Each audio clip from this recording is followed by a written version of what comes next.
ବଳାତ୍କାର। ବାପା ନିଜ ଝିଅ ସହିତ ଏମିତି କାହିଁକି କଲେ? ରୋମାଞ୍ଚକର କାହାଣୀ। ଦିନ ପରେ ଦିନ, ମାସ ପରେ ମାସ ବିତିଗଲା। ଲୋକମାନେ ମାମାର ମୃତ୍ୟୁ କଥା ଭୁଲିଗଲେ।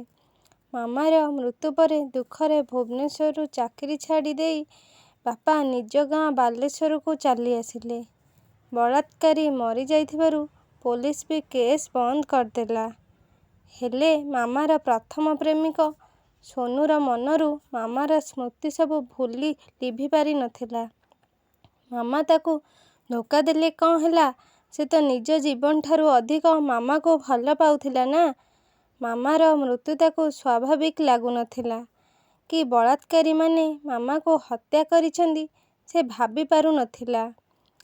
ଦୁନିଆ ନଜରରେ ମାମାକୁ ତ ନ୍ୟାୟ ମିଳିଯାଇଥିଲା। ହେଲେ ସୋନୁର ମନରେ ତା ପ୍ରେମିକାର ମୃତ୍ୟୁକୁ ନେଇ ଅସଂଖ୍ୟ ପ୍ରଶ୍ନ ଉଙ୍କି ମାରୁଥିଲା।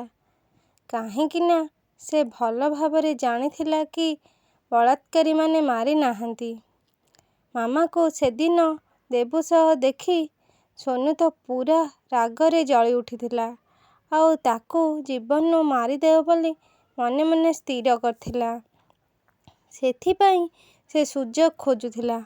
ମାମାର ନମ୍ବର ତା ପାଖରେ ନଥିଲା। ସେଥିପାଇଁ ସେ ମାମାର ଫେସବୁକକୁ ଫ୍ରେଣ୍ଡ ରିକ୍ୱେଷ୍ଟ ପଠେଇ ତା ସହିତ କଥାବାର୍ତ୍ତା ଆରମ୍ଭ କରିଦେଇଥିଲା। ପୁରୁଣା ପ୍ରେମ ଆଉ ଥରେ ଆସ୍ତେ ଆସ୍ତେ ଆରମ୍ଭ ହୋଇଗଲା। ସମ୍ପର୍କ ଏତେ ବଢ଼ି ଯାଇଥିଲା ଯେ ମାମା ଦେବୁକୁ ମିଛ କହି ରାତିରେ ସୋନୁ ସହ କଥା ହେଉଥିଲା। ସୋନୁର ଯୋଜନା ଅନୁଯାୟୀ ସବୁକିଛି ଠିକ୍ ଚାଲିଥିଲା। ମାମା ସବୁବେଳେ ସୋନୁକୁ ଟ୍ରିଟ୍ ମାଗୁଥିଲା। ତେଣୁ ତା ଚାକିରି କରିବା ଖୁସିରେ ଟ୍ରିଟ୍ ଦେବା ପାଇଁ ଦିନେ ସେ ମାମାକୁ ଦେଖା କରିବା ପାଇଁ ସନ୍ଧ୍ୟା 5ଟା ବେଳେ ଜୟଦେବ ବିହାର ପାଖ ସିସିଡିକୁ ଡାକିଲା। ମାମା କଲେଜରୁ ଆସିଲା ବେଳେ ସେଦିନ ରାସ୍ତାରେ ସ୍କୁଟି ଖରାପ ହେଇଗଲା। ସେଥିପାଇଁ ସେ ସୋନୁକୁ ଫୋନ୍ କରି କହିଲା, "ଏଇ ମୋର ସ୍କୁଟି ଷ୍ଟାର୍ଟ ହଉନି। ହଠାତ୍ ସ୍କୁଟି ଷ୍ଟାର୍ଟ ବନ୍ଦ ହେଇଗଲା। ଟିକେ ଜଲ୍ଦି ଆସ, ମୋତେ ନେଇଯିବ। ମୁଁ ଏକା ଚନ୍ଦକା ଜଙ୍ଗଲ ପାଖାପାଖି ଠିଆ ହୋଇଛି।" ସୋନୁ ଶୁଣି ଖୁସି ହେଇଗଲା। ଆଉ ଭାବିଲା, ଯାହା ହଉ ମୋ କାମଟା ଆଜି ସହଜ ହେଇଗଲା। ସେ କହିଲା, "ଧନ, ସେଇଠି ଛିଡ଼ା ହୋଇଥା। ମୁଁ ହେଇଗଲି ତୁମକୁ ଆଣିଲି।" ପୂର୍ବ ଯୋଜନା ଅନୁଯାୟୀ ସୋନୁ ସାଙ୍ଗରେ ଗୋଟେ ଧାରୁଆ ଛୁରୀ ନେଇ ମାମା ପାଖକୁ ବାହାରିଗଲା। ଯାଇ ପହଞ୍ଚି ଯାହା ଦେଖିଲା ନିଜକୁ ଆଉ ବିଶ୍ୱାସ କରିପାରିଲାନି। ମୁନା ଆଉ ତା ସାଙ୍ଗମାନେ ଗୋଟିଏ ବୁଦା ମୂଳରେ ଜଣେ ପରେ ଜଣେ ଭୋକିଲା ସିଂହ ପରି ମାମାର ଶରୀରକୁ ଖାଇ ଯାଉଥିଲେ। ବିଚାରୀ ମାମା ଅଚେତ ହୋଇ ପଡ଼ିଥିଲା। ମାମାକୁ ଏପରି ଅବସ୍ଥାରେ ଦେଖି ମାନବିକତା ଜାଗି ଉଠିଲା। ତା ହୃଦୟ ତରଳିଗଲା। ସେ ମାମାକୁ ମାରିବାକୁ ସିନା ଆସିଥିଲା, ହେଲେ ମାମାର ବଳାତ୍କାରୀମାନଙ୍କୁ ଗୋଟିଏ ପରେ ଗୋଟିଏ ମାରି ଚାଲିଲା। ମାମାର ସବୁ ରାଗ ମୁନା ଆଉ ତା ସାଙ୍ଗମାନଙ୍କ ଉପରେ ସାରିଦେଲା। ସେଠି ରହିଲେ ବିପଦ ଜାଣି ମାମାର ମୋବାଇଲରୁ ତାଙ୍କ ଘରକୁ ଫୋନ୍ କରିଦେଇ ସେଠାରୁ ପଳାଇଲା। ମାମାର ବାପା ତ ଥିଲେ ବହୁତ ଶାନ୍ତ ସ୍ୱଭାବର। କେବେ କିଛି ସେ ମାମାକୁ କହୁନଥିଲେ। ହେଲେ ନିଜ ଝିଅ ପାଇଁ ସର୍ବଦା ଚିନ୍ତିତ ରହୁଥିଲେ। 3-4 ଥର ସେ ଦେବ ସହିତ ବାଇକ୍ରେ ବସିଥିବାର ଦେଖିଥିଲେ। ତାଙ୍କ ଷ୍ଟାଫଙ୍କ ପାଖରୁ ମାମା ବିଷୟରେ ବହୁତ ଖରାପ କଥା ବି ଶୁଣୁଥିଲେ। ମାମାର ସବୁ ପୁରୁଣା କେସ୍ ବି ଜାଣିଥିଲେ। ମନେ ମନେ ବହୁତ ବିରକ୍ତ ହେଉଥିଲେ। ହେଲେ ବଡ଼ ଝିଅ ନା, କାଳେ କିଛି କରି ବସିବ, ସେଇପାଇଁ ମାମାକୁ କିଛି କହୁନଥିଲେ। ଯେତେବେଳେ ସେଦିନ ମାମାର ନମ୍ବରରୁ ଫୋନ୍ ପାଇଲେ ବହୁତ ବ୍ୟସ୍ତ ହୋଇପଡ଼ିଲେ। ଯେତେବେଳେ ଆସି ନିଜ ଝିଅର ଏ ଅବସ୍ଥା ଦେଖିଲେ ନିଜକୁ ଆଉ ଅଟକେଇ ପାରିଲେ ନାହିଁ। କାନ୍ଦି କାନ୍ଦି ପାଗଳ ପ୍ରାୟ ହୋଇପଡ଼ିଲେ। ନିଜ ଗାଡ଼ିରେ ତାକୁ ଘରକୁ ନେଇଗଲେ। ପାଣି ମୁହଁରେ ଛିଞ୍ଚିଲା ପରେ ବି ହୋସ୍ ଆସୁନଥିଲା। 4-5 ଘଣ୍ଟା ପରେ ଯେତେବେଳେ ହୋସ୍ ଆସିଲା, ସେ ପୂର୍ଣ୍ଣ ରୂପରେ କଥା କହି ପାରୁନଥିଲା। ଝିଅର ଏ ଅବସ୍ଥା ପାଇଁ ମାମାର ବାପା ନିଜକୁ ହିଁ ଦାୟୀ କଲେ। କେବେ କିଛି ମାମାକୁ ନ କହୁଥିବାରୁ ନିଜକୁ ବି ସମାନ ଦୋଷୀ ଭାବୁଥିଲେ। ଏବେ ଲୋକ ଜାଣିଲେ ସମାଜରେ କେମିତି ବାଟ ଚାଲିବେ। ସବୁ ମାନ ସମ୍ମାନ ମାଟିରେ ଏ ଝିଅ ତାଙ୍କର ମିଶେଇ ଦେଲା। ଆଉ କାହାରିକୁ ମୁହଁ ବି ଦେଖାଇ ପାରିବେନି। ସବୁ ଚିନ୍ତାରେ ସେ ବୁଡ଼ି ରହିଥିଲେ। ସୋନୁର ମନ ତ ମାନୁ ନଥିଲା, କାହିଁକି ନା ସେ ହିଁ ସବୁ ଘଟଣାର ମୁକ୍ତ ସାକ୍ଷୀ ଥିଲା। ସେ ତ ନିଜେ ମାମା ଘରକୁ ଫୋନ୍ କରିଥିଲା। ଆଉ ସେତେବେଳେ ତ ମାମା ବଞ୍ଚିଥିଲା।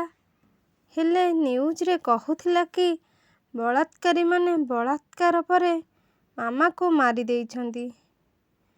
ସବୁ ଶୁଣି ବି ମାମାର ଘର ଲୋକମାନେ କେମିତି ଚୁପ୍ ରହିଛନ୍ତି? କିଛି ତ ଗଡ଼ବଡ଼ ଅଛି।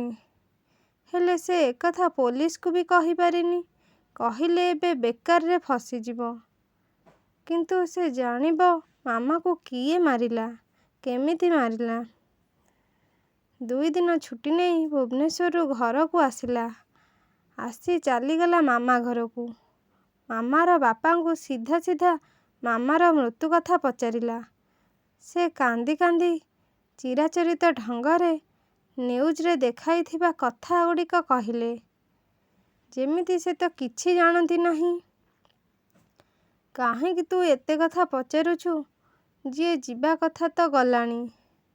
ତାକୁ ନେଇ କାହିଁ ଏତେ କଥା ପୁଣି ତୋର? ସୋନୁ କି ସହଜେ ଛାଡ଼ିବା ଜନ୍ତୁ, ସେ ବି ସବୁ କଥା କହିଲା। ମୁଁ ତ ଆପଣଙ୍କୁ ସେଦିନ ଫୋନ୍ କରିଥିଲି। ସେତେବେଳେ ସେ ତ ବଞ୍ଚିଥିଲା। ଏକଥା ଶୁଣି ମାମାର ବାପା ସୋନୁ ଉପରକୁ ଆଙ୍ଗୁଳି ଉଠେଇଲେ। କହିଲେ ବେ ହାରାମଜାଦା, ତୁ ମୋ ଝିଅର ଏପରି ଅବସ୍ଥା କରିଛୁ? ମୋ ଝିଅକୁ ତୁ ମାରିଛୁ? ନା ନା, ମୁଁ ନୁହେଁ, ବରଂ ଆପଣ ହିଁ ତାକୁ ମାରିଛନ୍ତି। ଅନର କିଲିଂ କରିଛନ୍ତି। ସମାଜରେ ନିଜ ସମ୍ମାନ ବଞ୍ଚାଇବାକୁ ଯାଇ ମାମାକୁ ମାରି ରାସ୍ତାକଡ଼ ବୁଦାମୂଳରେ ଫୋପାଡ଼ି ଦେଇଛନ୍ତି।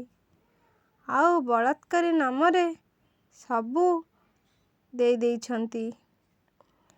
ଆଉ ଏଥର ଆପଣ ଏକା ସାମିଲ ନାହାନ୍ତି। ଆପଣଙ୍କ ସହ ଆପଣଙ୍କ ଧର୍ମପତ୍ନୀ ସାମିଲ ଅଛନ୍ତି। ଭୟ କରନ୍ତୁ ନାହିଁ। ମୁଁ ଏ କଥା କାହାରିକୁ କହିବି ନାହିଁ। ମୁଁ ତ ସତ କହିଲେ ମୋ ମାମା ସହିତ ନ୍ୟାୟ ହବନି? ହଁ, ଆମେ ଦୁହେଁ ତାକୁ ମିଶି ମାରି ଦେଇଛୁ। ସେଦିନ ରାତିରେ ତା ଗଳା ଚିପି ତାକୁ ମାରି ଦେଇଥିଲୁ। ଆଉ ରାସ୍ତା କଡ଼ରେ ତାକୁ ବାନ୍ଧି ଫୋପାଡ଼ି ଦେଇଥିଲୁ। ଏମିତିକା ଝିଅର ବଞ୍ଚିବାର ଅଧିକାର ଜମା ନାହିଁ। ସେମିତିକା ଝିଅ ବଂଶର କଳଙ୍କ। ନିଜେ ବଞ୍ଚିବେନି, କାହାରିକୁ ବଞ୍ଚିବାକୁ ବି ଦେବେନି। ହେଲେ ତୁ ଏକଥା କେମିତି ଜାଣିଲୁ? ସ୍ୱାମୀ ସ୍ତ୍ରୀ ଦୁହେଁ ଏକା ସାଙ୍ଗରେ ସୋନୁକୁ ପଚାରିଲେ। ସୋନୁ କହିଲା, ଏତେ କଥା ଆପଣ ବୁଝିପାରିବେନି। ଧନ୍ୟବାଦ, ଆସୁଛି, ନମସ୍କାର।